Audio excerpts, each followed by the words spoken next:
Gentlemen, as you are aware, our center is celebrating Diamond Jubilee this year. That means we have completed 60 years of our existence. And as a part of our Diamond Jubilee celebrations, several programs have been lined up.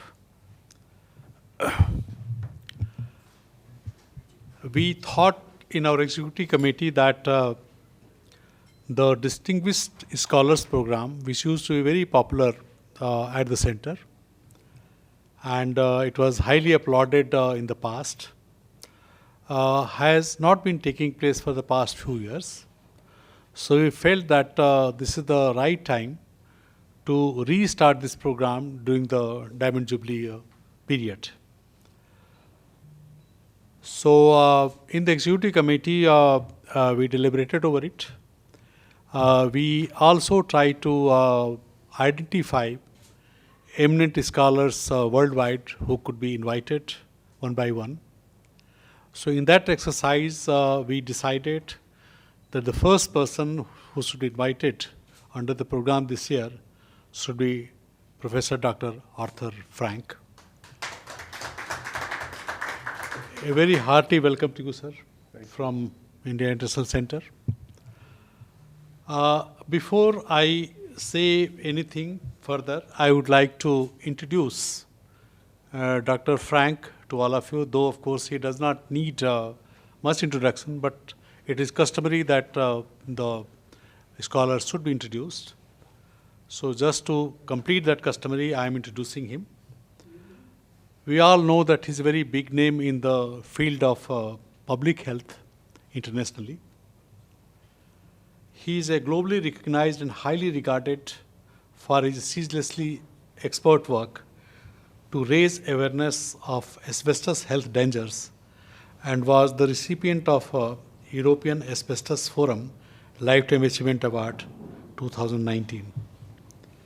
Trained as an occupational physician with a special interest in occupational cancers and occupational lung diseases, especially those caused by asbestos in all settings, Dr. Frank also holds a PhD relating to asbestos diseases, and for more than 50 years has studied issues about asbestos.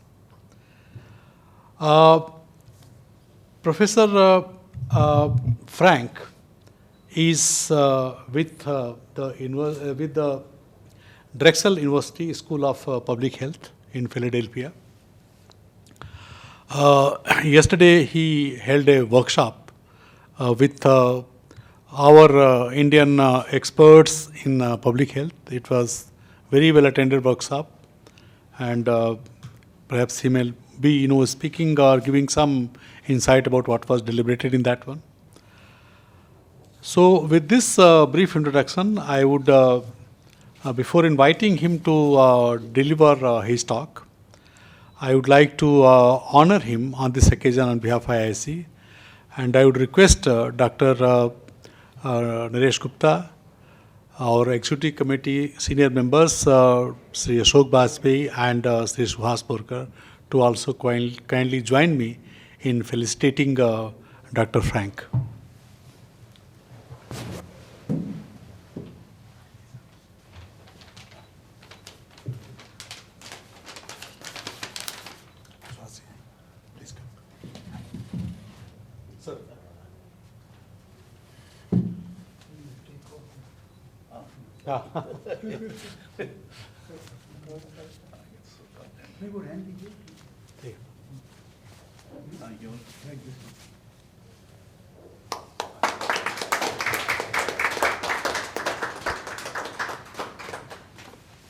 And this is a small memento from our side. Thank you so much.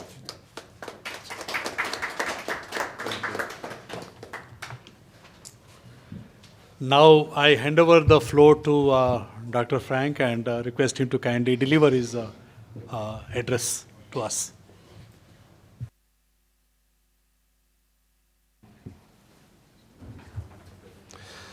Thank you so much for the honor and the privilege of being here with you. I've never really been one for flowery introductions, when I was a medical student, we had a wonderful dean at our medical school. And on one particular occasion, I had the opportunity to present him with a gift from the first year class. It happened to have been the first year of a brand new medical school. And to honor him, since we liked him, we had gotten him a gift. And I'd been chosen to give it to him. And so I made a nice introduction, and he looked at me and he says, "It's not what you think of me now, it's what you think of me at the end."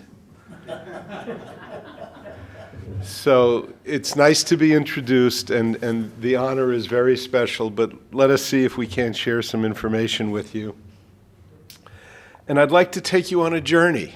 This has been my 50-plus year journey of learning about asbestos.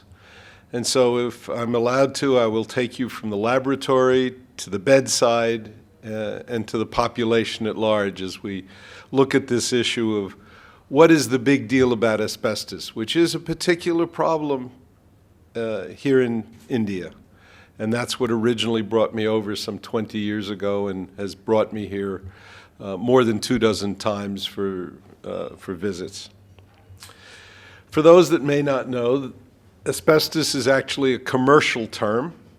It is a term applied to 6 different fibers that are found in nature. They're not something that man makes. It's a naturally occurring mineral. It comes in 2 varieties, the so-called serpentine variety. 90 to 95% of all the asbestos used, including here in India, has been of this variety called chrysotile. We'll mention why that's important a little later. The other 5 types are amphiboles, only 2 of which have been in any way commercially important. Those collectively make up these 6 fibers that we call asbestos. A little bit of history here. Over here we see, you'll see a better one later. This is an asbestos body. This is a fiber of asbestos that the body has coated with an iron and protein matrix. And it comes from a piece of tissue from an autopsy done in the year 1899 in Great Britain. It was a man in his mid-30s who told his physician, "I and 9 mates, 10 of us, started working at the local asbestos factory at the East End of London in Barking." There was a factory there. All of my mates have predeceased me. I'm the 10th and last to die. And as I said, he was in his mid-30s. It started about 10 years earlier. And they all died of what we now know would be asbestosis, that scarring disease of the lung. And the autopsy had been done by Dr. Montague Murray, who I'll quote a little bit later. But the history of asbestos disease is not something that is new. It's something that's been known, but as with a lot of things in history, we forget the lessons that we sometimes should learn. About 2 million tons of asbestos is still produced, probably a bit less now. Half of it, and the largest percent of it in the world now, from Russia. The Canadians have closed down their mines. The Finns have closed down their mines. The Brazilians have closed down their mines. In Colombia, they've closed down their mines or are closing them down. So the Russians are the sellers of asbestos. And where does it go? Well, a very large,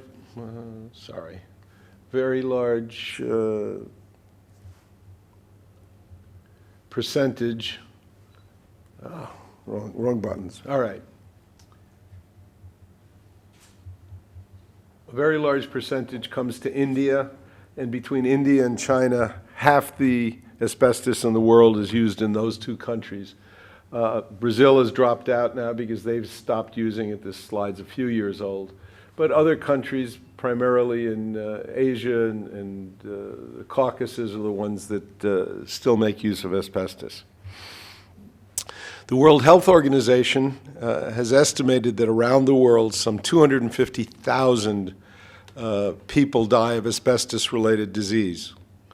It is the single most important cause of death of an occupational exposure. Cigarettes cause more, other diseases like tuberculosis and malaria cause more, but in terms of what people are exposed to at the workplace, nothing causes more death than exposure to asbestos.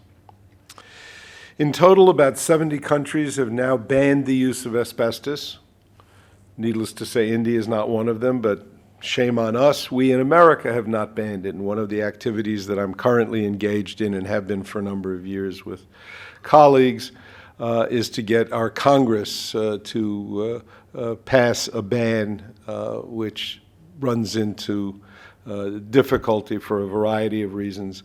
There was actually a ban passed in 1989. The industry fought it, took it to the courts, had it reversed, and we're still fighting to get rid of this material and join other civilized countries that want to stop death and disease from the use of this material.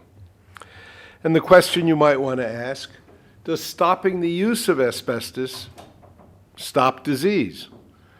Now, in public health, and I've devoted my career, as you heard a bit, to understanding about cancer, and there's actually only a few things where we can prove to the world that stopping exposure or cutting back on it changes disease outcome. The answer for asbestos, of course, is yes. The Swedes banned it about 30 years ago, and their disease rate is coming down quite considerably. But there are a few other things. There's a material called vinyl chloride. It's a gas that makes vinyl plastic. Bans were put on that, or serious constraints on exposure. Nobody exposed after that time has gotten this rare cancer that one gets from that. Even cigarette smoking. In America, more than half of all lung cancers are now among women because men have given up much more readily than women smoking cigarettes and have done it long enough that the rates for lung cancer in men come down.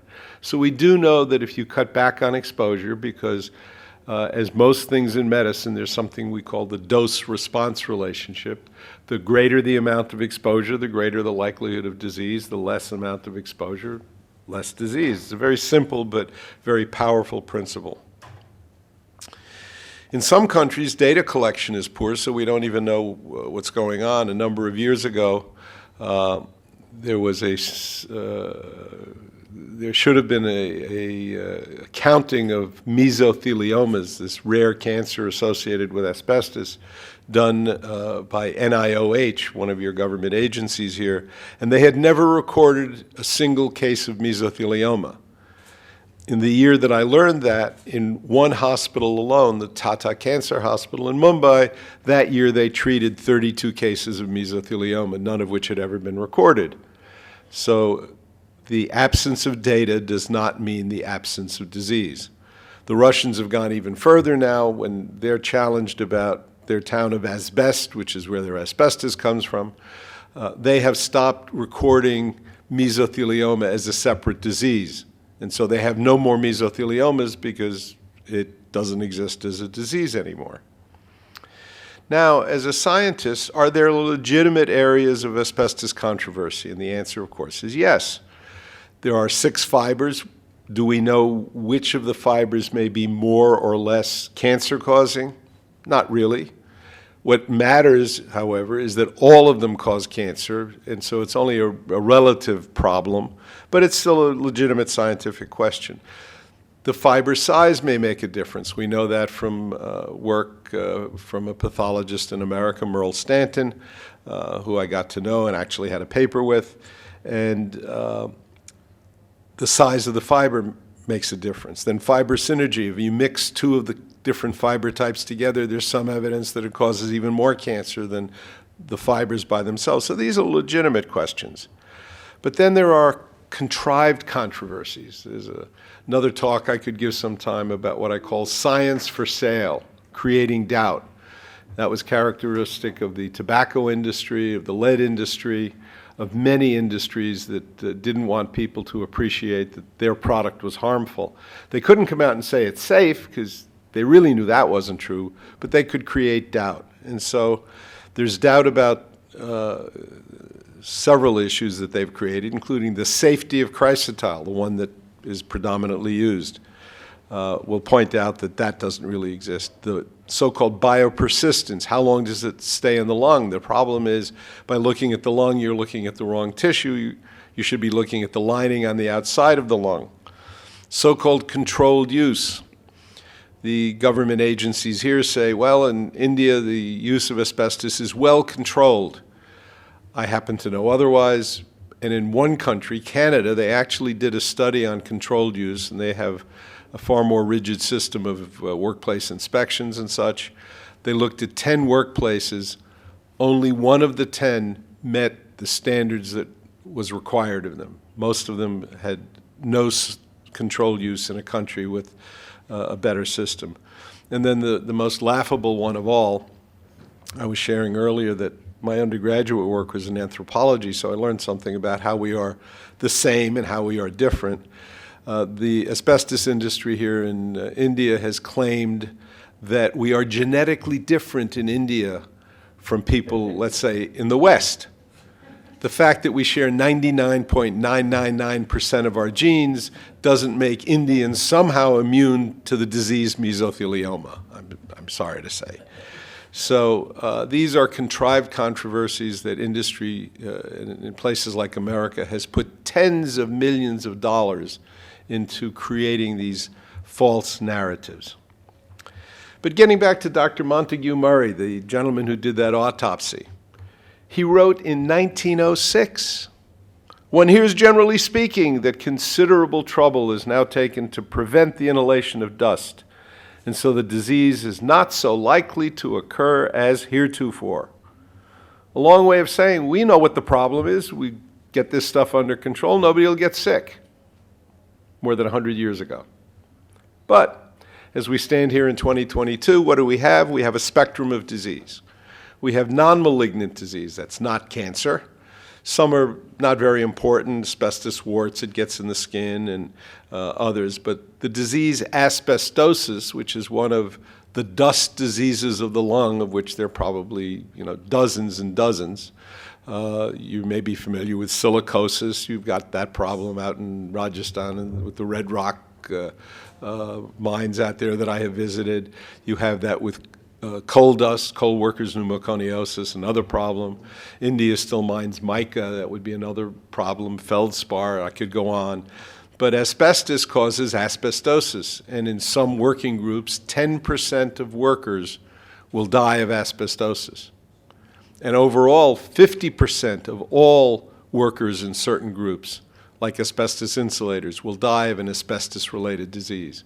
50% from one kind of exposure, all of which is preventable.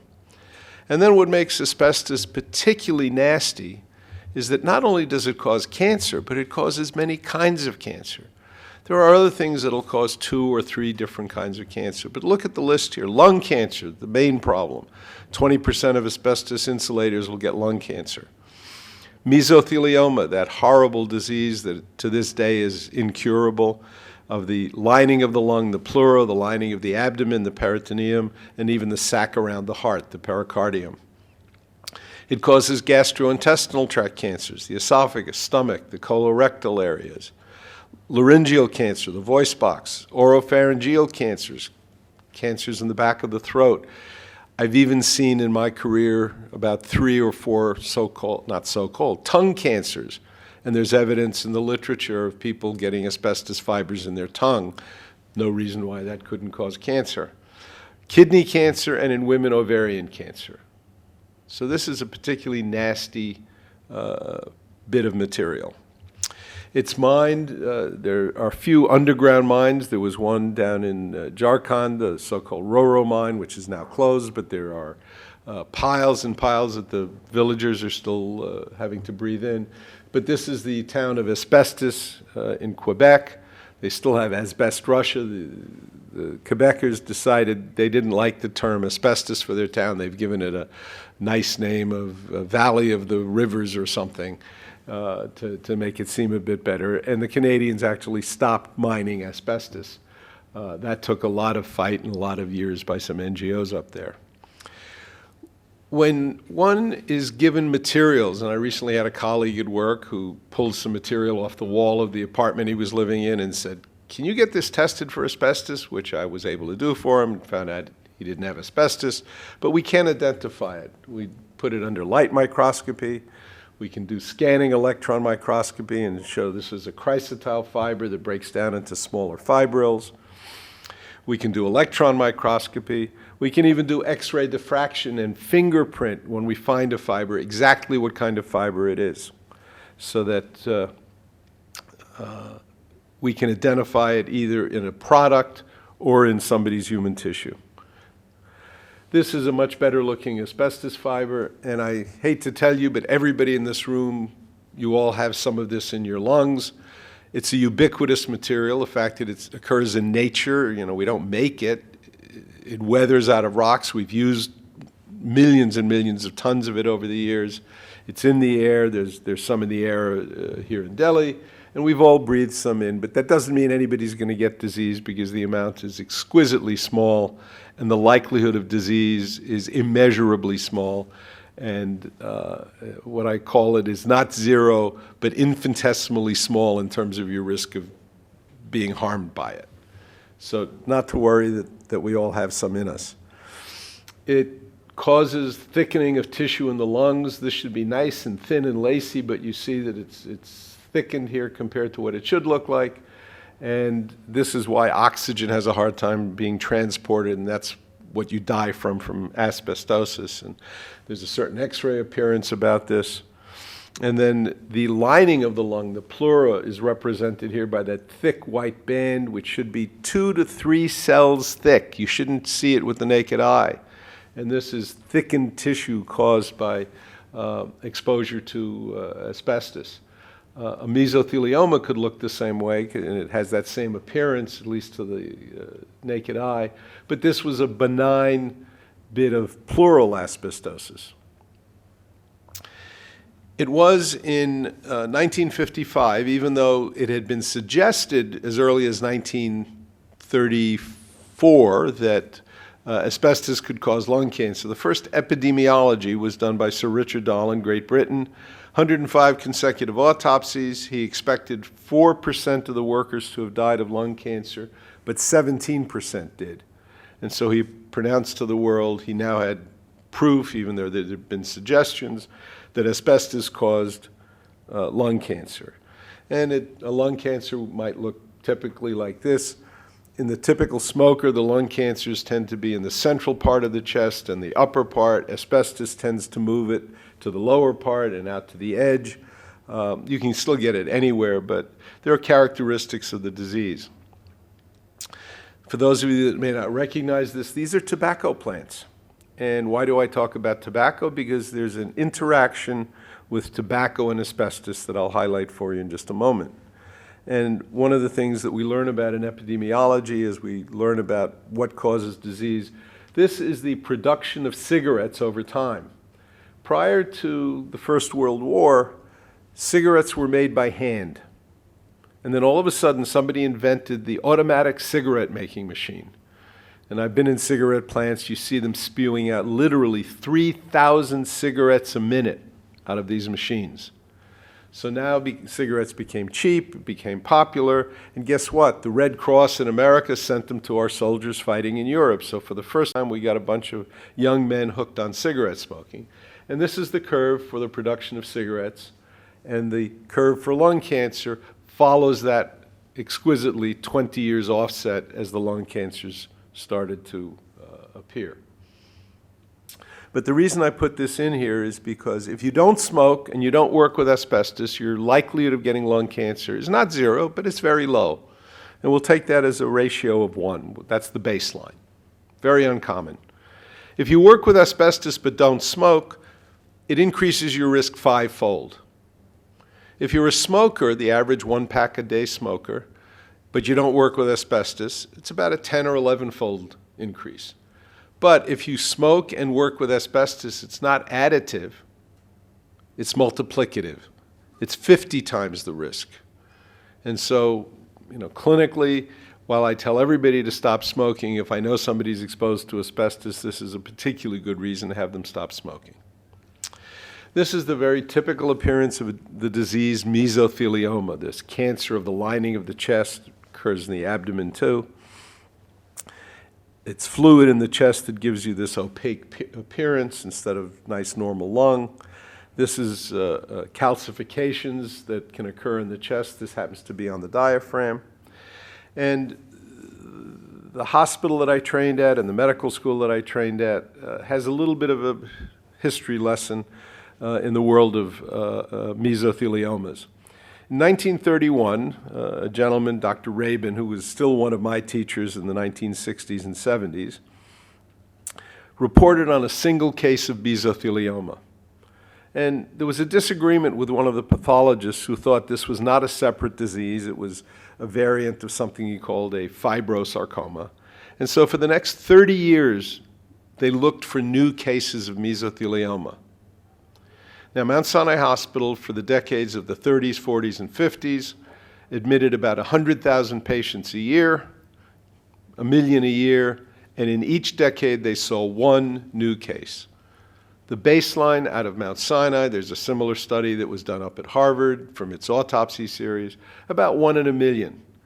In the United States now, we're dealing with a rate of about 10 to 12 in 1 million. It's gone up enormously. I mean, it's still a rare disease. We have about 3,500 cases a year, but it's virtually always in people who have been exposed to asbestos. There are other fibers that will cause mesothelioma, but they're very circumscribed in the sense that there's the Anatolian plain of Turkey with a fiber they use there to make whitewash, the slopes of Mount Etna. They mine something called fluoroedenite, and they use that for some industrial purposes, and those workers get a mesothelioma. But otherwise, in the rest of the world, mesothelioma is associated with asbestos. So it's a rare, or was rare. The rate in Great Britain is even higher than the United States, for example. Again, we don't have good data from here in India, so we don't know what the rate is, or how many cases, but it's exquisitely related to asbestos. In South Africa, just as Wagner reported in Great Britain about lung cancer, Wagner in South Africa reported 33 cases, 33 in a 4-year period, so 1 in 1 million, and it was all from the Northwest Cape Province, where there was an asbestos mine. So all of a sudden, again, there had been earlier reports of the relationship, but now we had sort of good data that clearly documented asbestos could cause mesothelioma. For his troubles, Dr. Wagner was kicked out of South Africa, went to Great Britain, worked at the Pneumoconiosis Research Institute in Wales, and started doing some animal work with rats. And as you see here, the different types of asbestos caused both lung cancers and mesotheliomas. And as you see here, and there's lots more data like this, the chrysotile variety, the so-called safe asbestos, caused the most lung cancers, and it caused just as many mesotheliomas as any of the other fiber types. The other part of this study was, he asked a very reasonable question: how much asbestos does it take? So some of the animals got exposure for 1 day, 3 months, and so forth. Look at that. 1 day of exposure gave him cases of lung cancer and mesothelioma. And you can say, well, that's rats. What about people?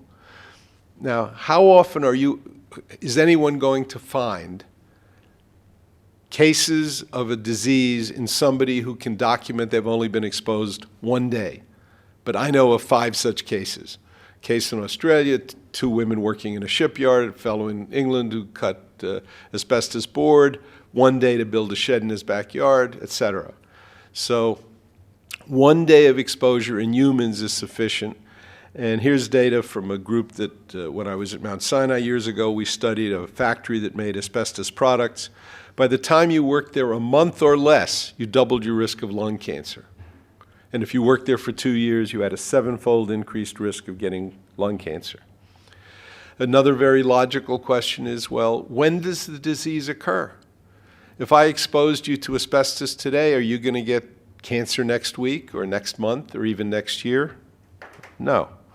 It's going to take decades. You don't begin to see the occasional case as early as about 10 years, but the peak, as you see here, for lung cancer, it's 35 years. For the mesotheliomas and deaths from asbestosis, we're dealing at 40, 45, even out at 50 years.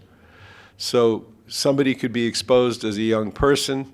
I had a gentleman once who was well in his 90s. He'd been exposed when he was a teenager, and at the age of 90, he came down with his mesothelioma. So you never outlive your risk, and you can get it many, many, many decades later. One of the things that I did along the way, besides my medical degree, I tried studying the mechanism of how does asbestos cause cancer. I got a PhD looking at that a number of many decades ago. I didn't figure it out then, and as I stand here today, nobody's figured out the exact mechanism how these fibers cause the cancer. We have some better ideas. We know something about how DNA changes and so forth, but we still don't know the mechanism, but we sure know that it does it. So where do you get exposed? So we've done the basics, we've done the individuals. Now let's go to the populations. Where do you get exposure? Asbestos milling, mining and milling, product manufacturing, insulation work, construction, shipbuilding and ship repair, railroad workers, but also household contacts, consumer products, neighborhood contamination, demolition, waste disposal, and I'll highlight some of these for you. So here's a picture of an asbestos insulator. That's asbestos cement he's putting on a pipe. He and his union brothers, this was a union that when we were studying them decades ago, no women were really part of it. So he and his union brothers, not surprisingly, were coming down with a disease. We tried studying the genetics. The genetics are so much overwhelmed by the hazards of asbestos, you can't really tease out the genetics, so there clearly is some relationship because brothers would be in the union, they'd both get disease. Fathers and sons, and so forth. The spraying of asbestos was introduced in Great Britain, a product called Limpet in 1932. It was imported to the United States in 1935. And by 1970, half of all large multi-story buildings in America were being sprayed with asbestos. Some of you may recognize this. This is the first tower of the World Trade Center. The second tower was being built. We finally got a ban on the spraying of asbestos, but the first tower had about 40 floors sprayed with asbestos. They found it in the air over Boston, 300 miles away because it travels, and we knew it was the same material because it had mixed in the other spray components, so we could fingerprint it and knew that that's what it was. And there was lots of other asbestos in the building on pipe wrap and so forth. But here's an asbestos insulator actually spraying asbestos on a steel beam. And as you see, some of it even stayed on the beam. But what happened to the rest of it? This is what the laborer would have to come by and sweep up. This is what the electrician was exposed to. This is what the brick mason was exposed to. And this was an insulator dropping out asbestos cement. We've now learned to put it in a plastic bag, put the water inside the bag, mix it up so it doesn't create all this dust. But the gentleman off there on the right side in the corner, he could be what? An electrician, a plumber, some other trade. He's exposed, we call that bystander exposure. He may never handle the material, but he gets exposed. So all 30,000 construction workers in America at some point in time were exposed. Even only a few percentage of that number actually handled asbestos. Here is a member of the Painters Union. We have a different, perhaps, kind of construction system in America. We put up what we call wallboard, 4x8 sheets, and there's a line between them, so you fill in the line with some material, you sand it, you do this over and over till it's smooth. The trouble is this material they used to fill it in contained up to 20% asbestos, and painters were getting mesotheliomas from sanding this material. This is the hold of a ship. All that gray material, those blocks on the bottom left and the things covering all the piping, that is all asbestos material as well. And Peter Harries at the Devonport Dockyard in Great Britain showed that of 156 cases of disabling asbestosis, only a third of them were in the so-called sprayers and laggers who actually worked with asbestos. Mesothelioma's 55 cases in a 10-year period, only 2 of those were in the direct handling trades. The others were in trades that were secondarily or exposed as bystanders. Automobile mechanics. Brakes for decades contained asbestos. In America, we have about 1 million such people. The number in India must be far larger. And when we collected dust off a brake, I'm not going to tell you that every one of those fibers is an asbestos fiber, but there clearly are some. And auto mechanics have a high rate of mesothelioma as well. So now we've talked about occupational exposures with some examples, but you need to know that there was community exposure, general environmental exposure, and as far as consumer products, there were between 3,000 to 5,000 products that at one point contained asbestos. Here's another picture that looks a little like the one I showed you earlier of a mesothelioma in a 28-year-old.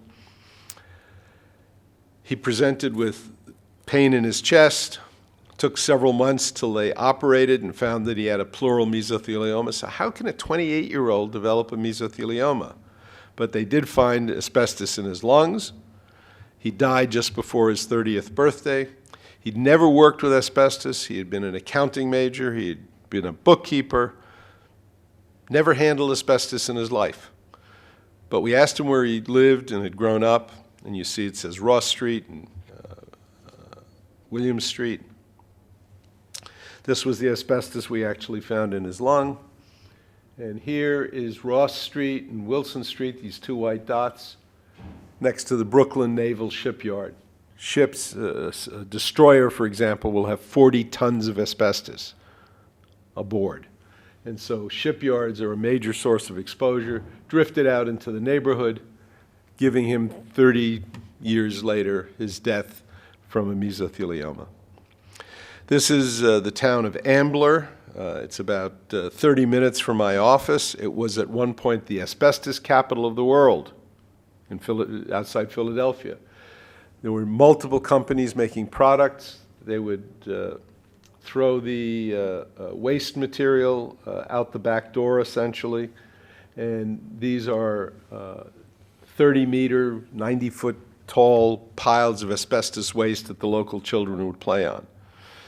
It's not unnoticed, of course, that there's a certain amount of environmental injustice that this was a minority community. In the same London hospital, same place that Montague Murray worked at, Molly Newhouse reported on 76 cases of mesothelioma between 1910 and 1965, many of them from that same plant in Barking. Half of them had industrial exposure. 9 were relatives that lived with people. Workers bring the stuff home in their hair, on their beards, on their shoes, on their clothes. And 11 cases were people who lived within half a mile of the factory. Half a mile away, you could still get enough. And that's been documented elsewhere in Cairo, Egypt, in Japan. Other countries have shown that half a mile away, you can still get enough exposure in the air to get mesothelioma. And where it says no known exposure, nobody was asking about exposure in the 1910s, 20s, 30s about asbestos. So, it's the no data point, not that there's no exposure. In Finland, County A had an asbestos mine, 6,300 x-rays, about 500 had calcifications of the pleura, like the one that I showed you. County B, no mine, 7,100 x-rays, 0 calcifications.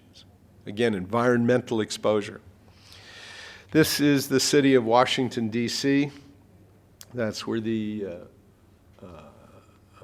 our nation's capital. And just off the slide up here, I spent a couple of years in Bethesda at our National Institutes of Health at the lung cancer branch studying asbestos at some point in my career. But right up here is a little place called Rockville, Maryland. And why was it called that? Because there was this rock quarry that they took this rock out. Those veins are chrysotile asbestos. Made the rock very crushable. It wasn't enough to commercially harvest the asbestos, so they would put it down on roads. Maybe not so bad to be in this vehicle, but I'm not sure I want to be back there. I told you about many products. This was a can somebody had gifted me that I gifted to a man who has a superb collection of old materials containing asbestos.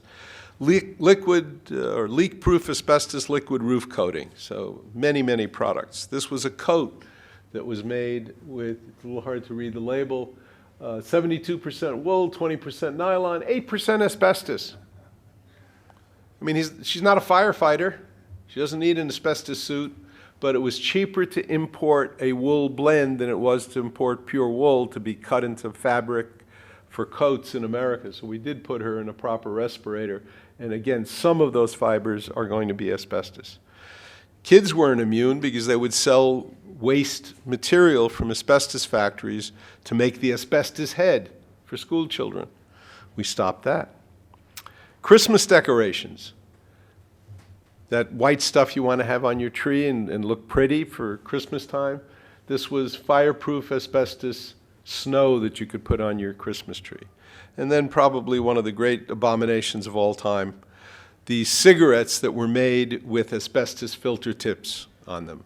So just think of it. You can get a puff of your carcinogen with every puff of your carcinogen. And the workers that made these asbestos filters, they got mesotheliomas, and smokers, fortunately, was only on the market for 4 years in the early 50s, but some of the smokers have gotten mesotheliomas from using that brand of cigarettes. Now, I, as a physician over the years, have prescribed many medications and have injected patients with same. Before it was banned by our FDA, you were entitled to use asbestos filters. And so at the bottom of some of these vials, there you have it, asbestos fibers that we would be injecting into people because of the medication having been put through filters made of asbestos. This was the hospital that I trained at in the back. This was an old apartment building that came down. This was before you had to remove the asbestos that was in there. You simply knocked the building down. Who knows how much asbestos was in the air, and this was done all over America and all over the world. Our basement had asbestos pipe wrap, which was badly in need of replacement. So finally, the engineering people decided it was time for it to come out. They piled it on the back of a truck. They would drive up to the corner. This is a one-way street. This is Fifth Avenue in Manhattan, in New York City. Major thoroughfare, that's Central Park in the back, for any of you that know New York at all. And so the truck would be driving down through the heart of the city on its way to the dump, having asbestos blow out all over the city. Now, mind you, this was at Mount Sinai where we were doing serious research about this. But the engineering staff didn't appreciate that, apparently. And you see the truck's not very big, so they couldn't get all of it on one truckload. So they piled it up under the main air intake for the hospital.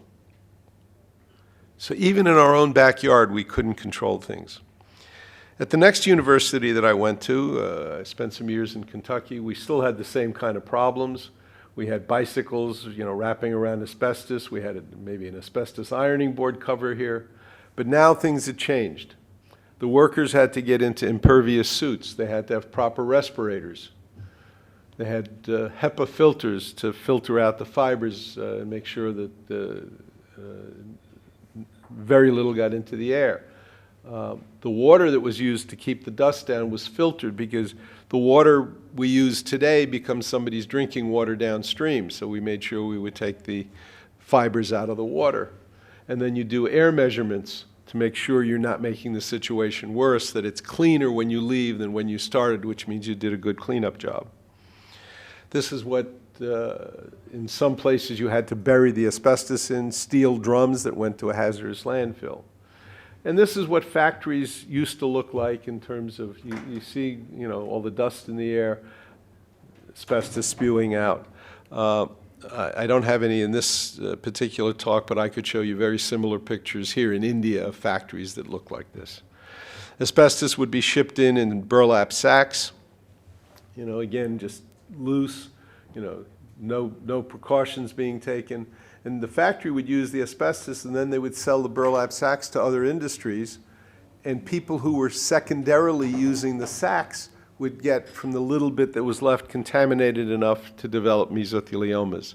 It doesn't take much.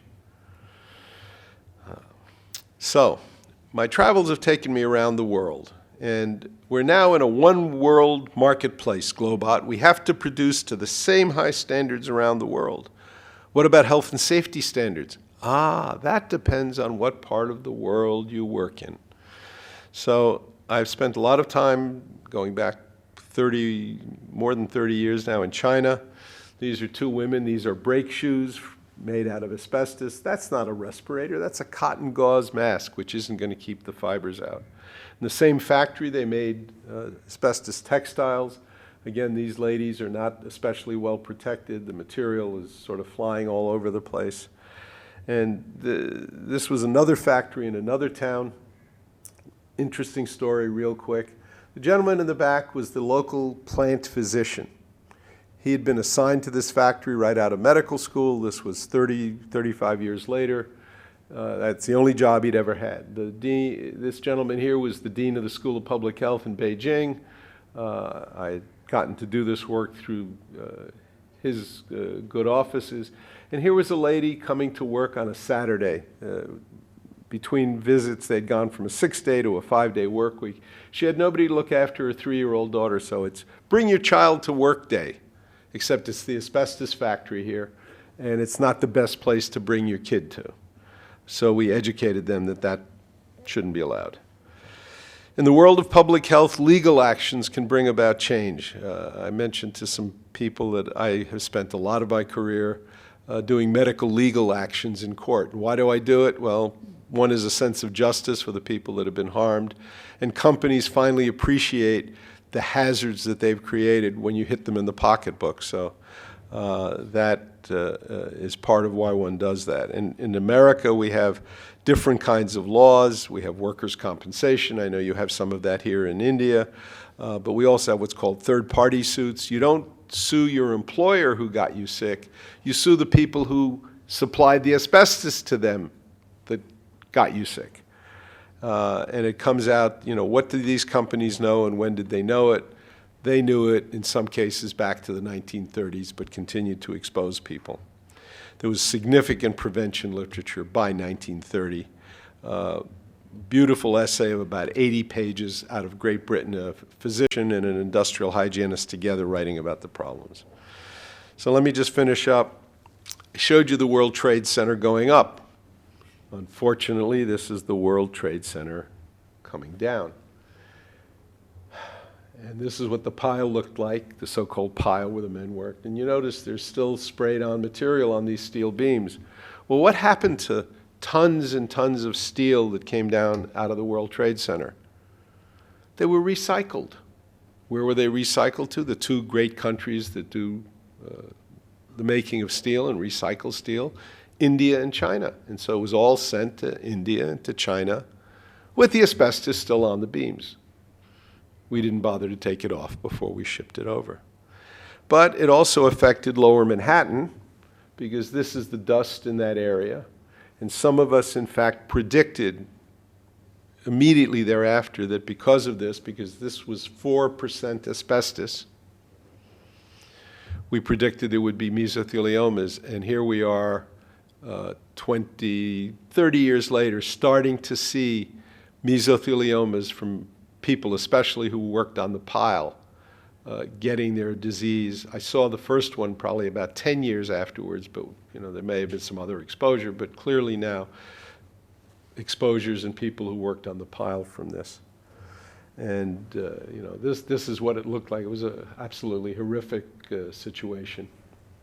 But what we need to remember is two things: that the legacies of the past are still with us, and that even if we stop the use of asbestos today, be it in India or in America, we'll still have projected disease and death for the next 50 or more years. Industrial use is still wide, especially in the countries I mentioned earlier. Engineering controls are not well developed. We talk about regulatory feasibility, but we don't control things well in the workplace. We have uncharted legal complexities. And in America alone, just America from past use, we have 25 million tons in buildings that are still standing. And at some point, we're going to have to take it out and get rid of it and do it in a manner that's safe. One of the things that I have also been involved with, our EPA has hired me on a number of occasions to help them prosecute criminal cases against people illegally removing and exposing workers to asbestos from illegal removal jobs. And at the end of the day, since we can't cure a lot of these diseases, as I say, the pneumoconioses, all of them, but especially with asbestos, is best treated by prevention. You stop using it, you save lives. So thank you very much for the opportunity to share some thoughts.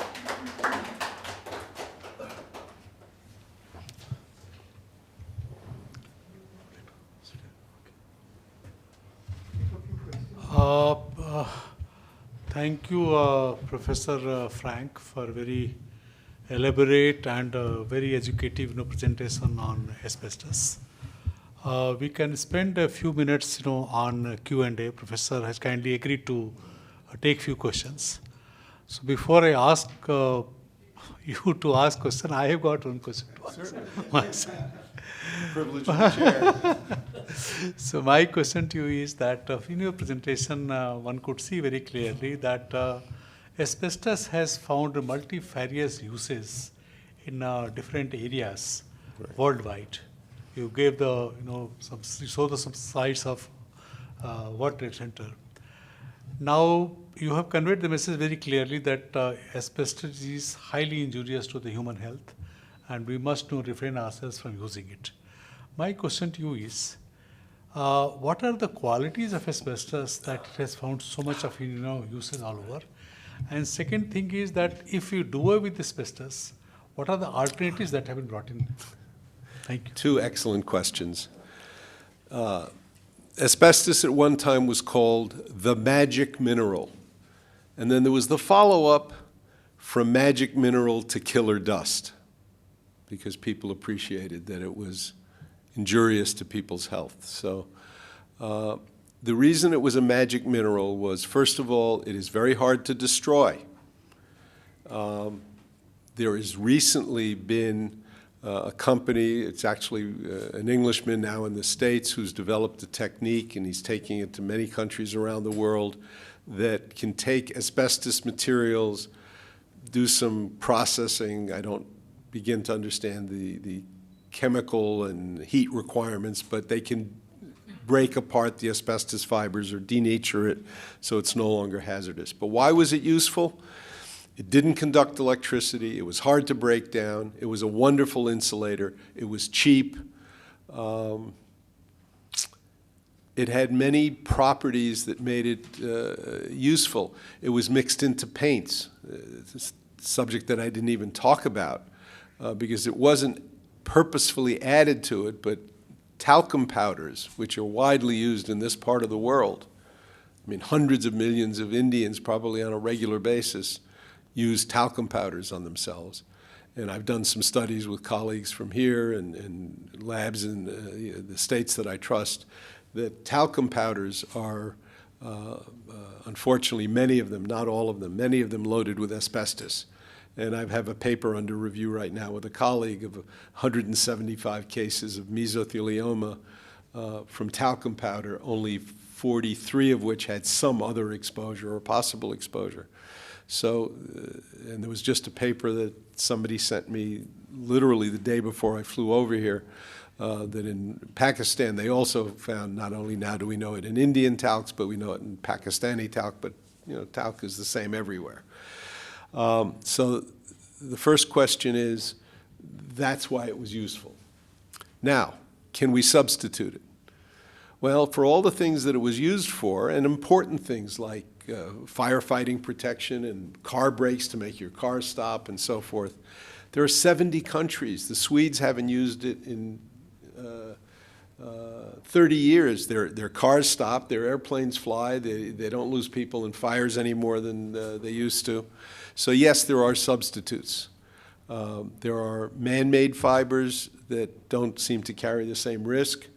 And in some very inventive cases, in Vietnam, for example, one of the countries that looked for substitutes and alternatives, and this was for building. And now it should be noted that the majority of the asbestos used in a country like India is for asbestos cement, roofing materials and siding and so forth.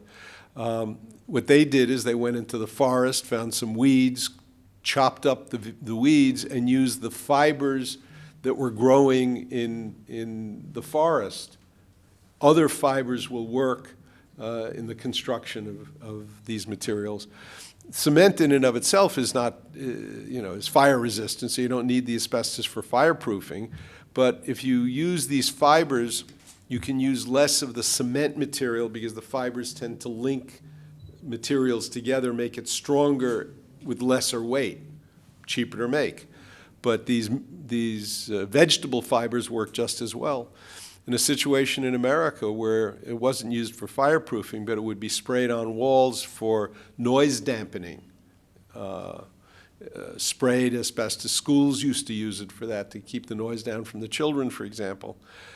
What they found is if you chopped up old newspapers and used the fibers from those, you could use that instead of asbestos fibers. And, what's cheaper than an old newspaper? The news isn't worth anything and the paper's not worth much.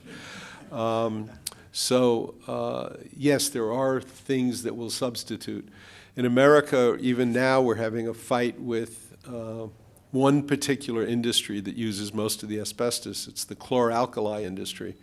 You take salt water, you put it in a bath, you have a membrane, you apply electricity, you make chlorine on one side, and you make sodium hydroxide on the other side, comes from the salt, and they use asbestos membranes. There is a substitute. It costs a little bit more, but it lasts longer. And so somebody costed out that it would take 4 years to get your initial cost of investment back, and then after that, you're ahead of the game because it's cheaper to use that material. But for industry, if you're the CEO sometimes, a 4-year payback is too long when your stockholders are asking to increase your worth the next quarter. So they're fighting it, saying, we can't do it, we won't have enough chlorine, we're going to have dirty water, all the scare tactics that industry comes up with. But yes, there are substitutes there is no longer a need to use asbestos. Swazi. You can speak in the mic. Mic is next. I had just two short questions, Professor Arthur. One was, you've been working in the U.S. I mean, you've been across the world, but concentrating your campaign, your advocacy. Now, what is the main reason why the U.S. has still not banned it? That's one question. Okay. The second one is, you mentioned about Roro in Jharkhand. Yeah. Now, how do you close a mine? Because the NGT has specifically mentioned this, but nothing has been done over these 3 years. So how do you close it? Because still that, it flows into the water, it flows into the whole area, and people are getting infected. So how do you close a mine? Okay. Let's deal with the two issues. Yeah. They're very different questions. With regard to the ban,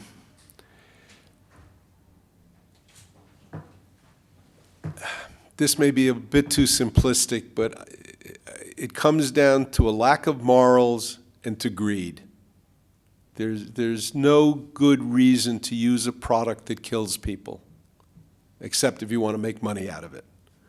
When Johnson & Johnson got caught with their hand in the cookie jar and it was shown that their product in America had asbestos in it, which they knew back in the 1970s. There's internal documents that I've seen that Johnson & Johnson knew in the 1970s their product had asbestos. But they've been selling it until a few years ago when the lawsuits were so overwhelming, they put out a statement and said, we're going to stop selling talcum powder in North America. And I wrote a letter to the editor and I said, That's all well and good, but what about the other 160 countries you're still selling your baby powder to? Is it okay to kill people in those countries? So it comes down to that. And now they've decided, because of the bad press, they're going to take talcum powder off the market. And what's the substitute? Cornstarch. Works just as well, better for the environment. It works really well. The main reason that they're fighting the ban, well, back in '89, there were still a lot of industries using it. Automobiles, roofing felts, there had been some diminution of its use. The peak was actually 1973, 800,000 tons. But now we're down to maybe 1,000 or 2,000 tons. So very much less use. We don't keep track of importing products that contain it, like roofing materials or a brake that might be made in Mexico with asbestos. So the ban comes down to money and image, because the industries that have fought it were concerned about losing in the courtroom. You see, we have this different system. You sue the companies that provided it. And I'm not going to talk better or worse or right or wrong, but about 70 countries in America have gone bankrupt or have claimed bankruptcy, very rich companies, because they want to get out from lawsuits. And it was these lawsuits they were trying to fend off by saying, look, it's not a banned product. Cigarettes aren't banned. It's the old company line of, it's a legal product, how can you sue us? So that, I think, explains that. The advocacy, America's been proven harder. I mean, Brazil had some major mines and major manufacturing. A number of us from the States and Great Britain flew there at our own expense, testified in front of the Brazilian Supreme Court. They banned it. More recently, I was in Colombia. The legislature was putting a ban together, and they wanted to leave the mine open. And I simply asked the legislators who I met with just the week or so that they were voting, I said, so you're going to stop exposing Colombians, but you're going to sell a product to other countries and risk death and disease there. They added a ban on the mining as well. So I think one has to make a moral rather than financial argument and just point out the sheer greed that these companies have. And you fight the union sometimes. The union in Brazil didn't want the mine to close. That was their jobs. But there were 15,000 miners that fought against the ban and 300,000 unionized workers who used the end products who called for the ban. So you have to mobilize the right group. Now, RoRo. You close a mine by no longer mining it, and you do what they did in South Africa. The South Africans closed their mines a while back, several mines, and they went in and did rehabilitation. There's no place you can take all that waste and put it.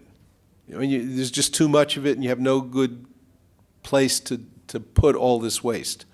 You cover it with dirt and you start growing grass on it. That's what they did in Ambler. Those piles I showed you, they're still there, but they've been covered with grass and they're planting trees. And it's not ideal, but it's doable that if you cover it and maintain it, that you're going to prevent it from getting out into the environment. You have to be careful still about the water issue, that if there's underground streams it can get there, so you may have to put some kind of filter system in. But in terms of the major pollution, which is airborne and blowing into the villages that were located around the mines, you cover it, and maybe somebody from India should fly to South Africa and see what they did there to rehabilitate the old mines. The Canadians, interestingly, are taking a different tack. Somebody still wants to make money. We've got these huge piles, not only in the town of Asbestos, but in a town called Thetford Mines, having been up there. Big open pits and mines, and now what they claim is they want to extract the magnesium out of there, and so they want to process it so they can make some money out of the waste, but that's only going to continue exposing people, and so that's being fought now. It really all comes down to somebody wanting to make money, and it's what I mentioned about cost-benefit analysis. Who's benefiting And who's paying the cost? The companies are benefiting, and the workers and the people in the communities are paying the cost with their lives. Any further questions? Yes, Uvita? Thank you for a brilliant lecture. I thought I wouldn't understand a thing because I'm far away from the sciences and medicines, but it's a brilliant talk. I just have one question relating to your work. In the time that you spent fighting this problem, have you been able to see how much difference your work has made to the problems that are caused by asbestos? And to what degree, maybe? Well, in America, and it's not just me, I mean, but yeah, the movement, you know, we went from using 800,000 tons to 1,000 and 1,500 tons a year. So right there, it's like men cutting back on cigarettes. You know, they smoke less, there's going to be less disease. If you don't have 800,000 tons going into your society and products, and you only have 1,000 tons, fewer and fewer people are going to be seriously exposed. So that's one positive step, that over time different kinds of uses were put out of business, if you will. That's taping compound that the painters would use, gone. Pipe wrap, no longer allowed to use asbestos. Automobile brakes, no longer use it. Now the Japanese stopped using asbestos brakes back in the early 80s. We didn't get to that till about the early 90s in America. But again, it was one of my lack of successes. I was actually a consultant to Toyota. Their first plant was in Kentucky, 25 minutes from my office at the university. I was a consultant as an occupational physician to them. And I said to them, you should stop using asbestos brakes on your car. And they said, thank you very much, it's a lovely idea, but, going back to my previous point, the non-asbestos brakes squeak a little bit. And our salespeople tell us it's harder to sell a car when you have a squeaky brake. So as long as everybody else is still using asbestos and their brakes don't squeal and squeak, we can't do it. Back to the greed issue. Why not take the lead and say, we're going to stop using asbestos brakes and clutches, all of which exist now. And in fact, in Japan, they were already doing it when I suggested this in the mid-1980s. But in America, they didn't get to that for another few years. But the successes have come. Testifying in Brazil, meeting with legislators in Colombia. I've met, you know, with similar kinds of people around the world. I can't point to the same, you know, global success of a complete ban, but I know some things. I've spoken about asbestos in Egypt and Israel and Thailand. The Thais, unfortunately, while their public health people wanted to ban it, their politicians would say, well, it's not banned in America, why should we ban it here, kind of thing. So in China, the factories that I studied, they don't exist anymore. The only use of asbestos textiles now is in one product, which are firefighter suits. Again, a much smaller group, so that in small ways, changes have come about. And you know, as people say, you know, if you've got a big wheel of Swiss cheese, how do you eat the whole Swiss cheese? One hole at a time, one bite at a time. You take your victories, small ones and large ones. And in India, you know, we need something by way of a victory. We need to start here, because it's not only the products that are made, but the shipbreaking industry, which is huge here, rips out the asbestos, tons of it out of ships, dries it on the beach, and then sells it off. And those are the easy ones. So, you know, I keep coming back here, and I've met with ministers and secretaries and colleagues and lectured literally all over the country about this, hoping to generate some interest. And you know, you plant seeds, and sometimes it takes a little longer to grow in some places. The sun and the water may not be right yet. We had another question back there. Thank you. That was a very comprehensive, very educative talk, and I must admit, very scary also. and I've been using Johnson's baby powder for my kid forever. I'm going to go home and throw it in the dustbin. And my question you actually partially answered to the previous answer is, what is the scenario in India? Because you gave some very scary graphics. You said that China and India are the biggest users of asbestos. And what is it that we are using it in? And is there anybody at all who's taking any action against it? You're mostly using it in making asbestos cement products. I think you're probably still using it in automotive brakes, though I don't know that for sure. It probably goes into other products here. It may still be used as a filtering agent. I mean, believe it or not, it was so widely used. Again, it's a lovely filtering agent. That's why drugs were made through it. You used to be able to buy bottles of French wine that had been filtered through it. And it'd be, they tell you, keep the dregs in the bottle. Well, those dregs also had asbestos fibers in them. Beer at one point was filtered through asbestos filters. So most of it is used for construction materials. So that's what needs to be changed, and that's where it's a really easy substitute. I'll let you in on a little secret. Who owns a lot of the asbestos cement plants? Some of your members of parliament. And they have put high tariffs on the asbestos substitutes and low tariffs on asbestos. So that's where the action needs to be.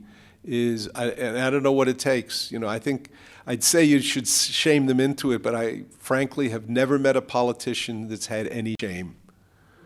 There might be one somewhere, but I haven't met them. You can't shame them into it, but people have to rise up and say, we won't take this anymore. It's still being used in cigarettes in India? No, it's never been in cigarettes in India.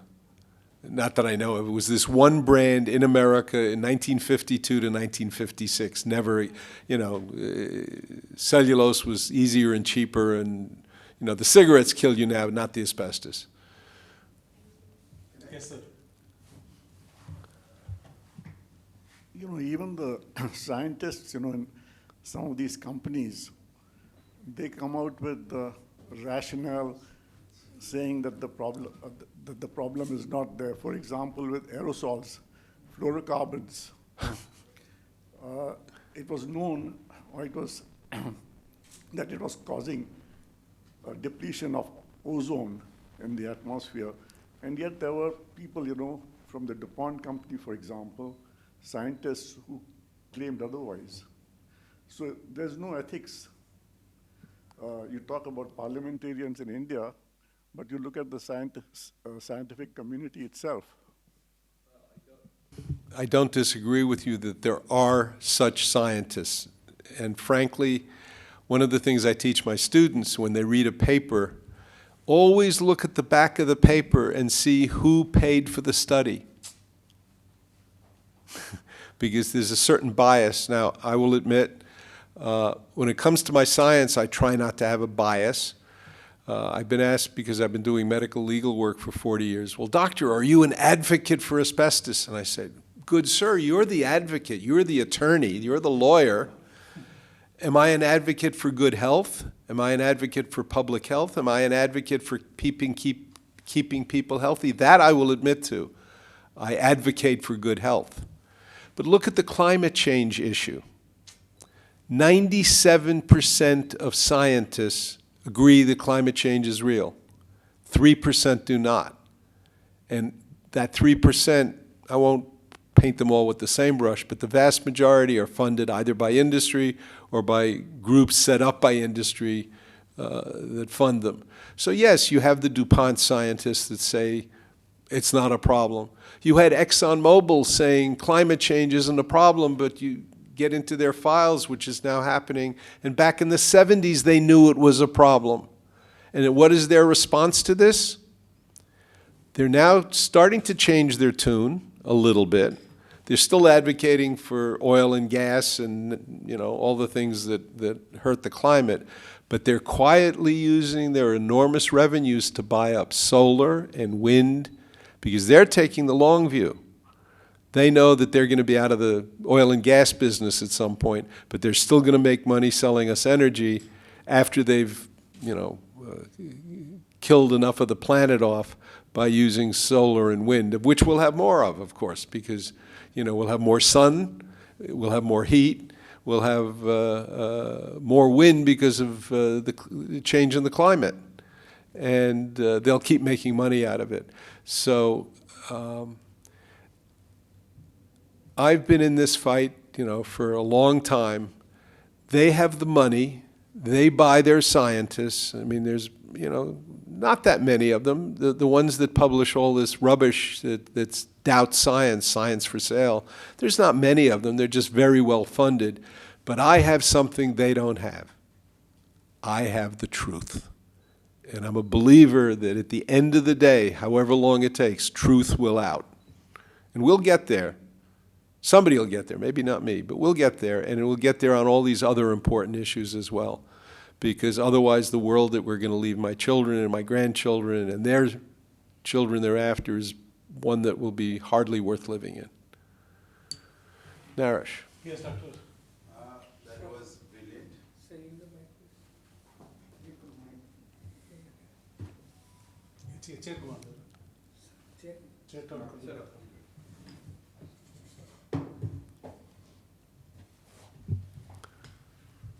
That was brilliant, Dr. Frank. I would like to bring you back to the practical scenario in India.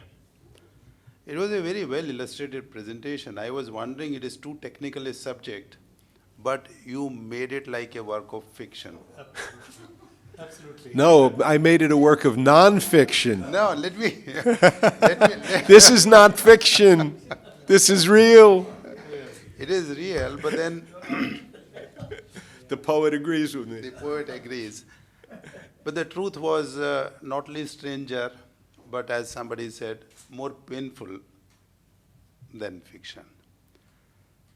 You have been against the fight for cancer for too long a time to be even remembered, since probably your childhood or PhD days, whatever days. India is under destruction and reconstruction. I am meaning literally. Yes. We have these buildings that are being brought down and they to the ground, and then you have 4 floors or 5 floors or 10 floors coming up. In fact, there are 2 towers just around Delhi, like your World Trade Tower. I think in a week or 2, they might even be coming down. It was in this morning's newspaper. It was there in the news. And it has been actually going on for several months. Right, And right. I don't know whether it really would happen, but it is all wrapped up and it is going Right. to be brought down, like your World Trade Tower. And you spoke about that one incident probably is evolving into lung cancers. And even if it is not lung cancer, lung disease from asbestos, Right. decades later. Right. So we have this scenario where practically everybody is living in, where old buildings are being brought down, big buildings are going to be brought down, and not to forget, this is happening in an area where air pollution as such is a big problem, unlike, many things. What is the advice you give to a common man? How to deal with it? They're just facing it. It is in their, Well, staring in their face. it's not the everyday person that I can give advice to, because I can't tell them to go out and buy an approved respirator to keep the asbestos out of their lungs.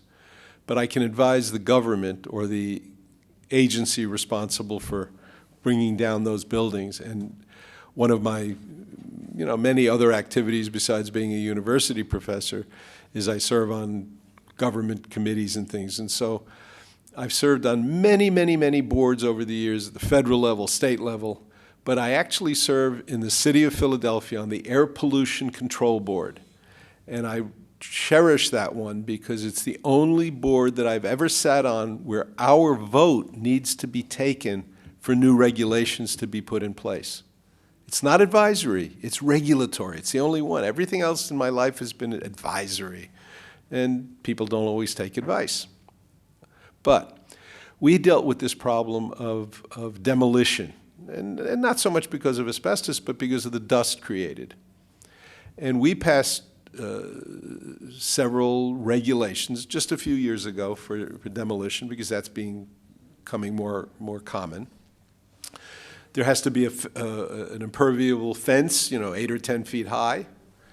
Ideally now in the United States, you are supposed to take out any asbestos that you can take out of the building before you demolish it. Now, if it's made out of asbestos cement, you can't do that.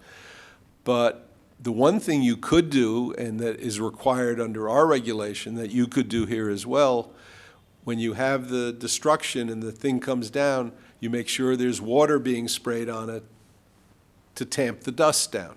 And you have a fence. And then you have people clean it up and dispose of it in a proper manner. Well, if there's some country, yeah, like the Americans, well, you could probably drop it in the sea and nobody'd notice, the fish wouldn't care. But they might take the fibers up too, and that's another way you could recycle it. But I think,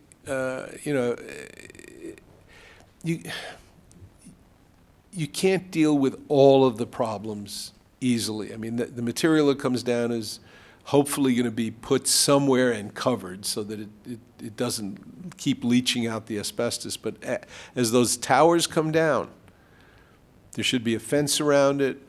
It should be done ideally on a day when there's not a lot of wind blowing, if you can manage that. And you should be spraying it all with water to tamp the dust down. There are practical things. Look, we can't eliminate all risk.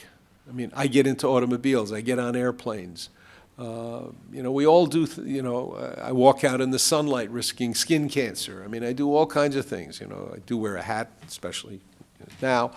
But you can cut down on risk. You may not, you're never going to get risk to zero, but you can reduce it. And people say to me, climate change, maybe we should stop making electricity. We should stop burning fuel and not have enough electricity. And I said, wait a minute, no, the alternatives are not so good. I don't want to go back to kerosene lamps. You knock those over, the house goes up. No, we do need electricity. We just need to find ways to make it safer. And it's getting cheaper. And, I like to think, and it's a question of mobilizing the citizenry, to force these kinds of changes, but also to live their lives that way. I live, I'm well off. I have all the lovely appliances at home. I don't run the dishwasher with 1 or 2 pieces. I fill the thing up every time before I run it, okay? We use cloth napkins at home. We don't use a lot of paper at home, just not to waste paper. I recycle whatever I can, and have done that for years. And the house we just moved out of, years ago, we were one of the few people, and very early on, to actually put solar panels up on our house. It was expensive. Again, I had the resources, but I try not to just talk the talk, but walk the walk. And clearly, in China, if you go there now, every new building is being built with solar panels on them. Even apartment blocks, solar panels, and some maybe even on the side of the houses, for individual apartments. So there's things that could be done, in that sphere. And again, it's not taking it all in at once, but, bite by bite, cutting back and going in the right direction. So there are practical things that can be done. IAC can talk about the solar panels that they are using, and actually Delhi and India is using it in a big way now. But thank you for bringing out the issues that we face every day, and we can take small steps to deal with them, and those small changes will make a big difference. Thank you so much for highlighting it. So friends, we heard a very informative, educative talk by Professor Frank on this subject of asbestos. We have to admit that the awareness about the deleterious effect of asbestos on humans, has to be really speeded up. We really did not know much about the deleterious effect of asbestos. Rather, I am talking for myself. After hearing him only, then I came to know that such thing has happened. So I think in our country, a campaign is required to be launched. And as he has mentioned, that campaigns should begin with the government, and which should ultimately culminate into regulatory aspects so that this menace could be curbed. Professor, we have also video recorded your talk. We are going to put it on our YouTube channel so that it could reach out to a much wider audience. So I would like to thank you on behalf of India Athletics Center, on behalf of all my colleagues who are present over here for this wonderful talk. And we are really looking forward to your more visits to our center in the months and years ahead, so that we get more and more benefited from your research, from your knowledge about the subject. So with these words, once again, I thank you profusely from the bottom of my heart. Thank you very much. It's been a great honor to be asked to be here, and thank you so much for your kind words.